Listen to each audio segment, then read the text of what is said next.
Toy izao ndraika manano teny zaraina izay omenantsika anio. Hanandratra ny firenena Kristy. Ho avy ny fotoana izay ho hita amin'ny masonao izany hoe ny firenenao ho fiderana any amin'ny firenena rehetra.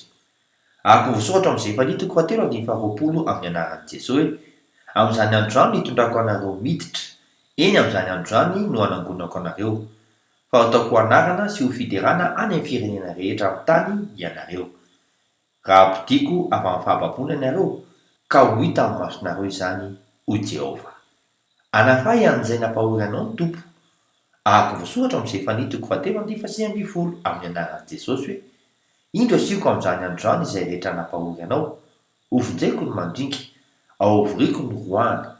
Eny ataoko fiderana sy ho anarany ireny izay efa nitondra henatra tany amin'izay tany rehetra. Mino vavaka isika. Raha eo, manaiky izahay fa ny taninao dia taninay, satria ianao ny tany izay rehetra eo aminy. Ary fantatray fa hiaro ny voninahitrao eto amin'ny taninay ianao. Amin'ny anaran'i Jesosy Kristy velona avy any Nazareta. Amen. Manam-peona tompoko. Fiadanane.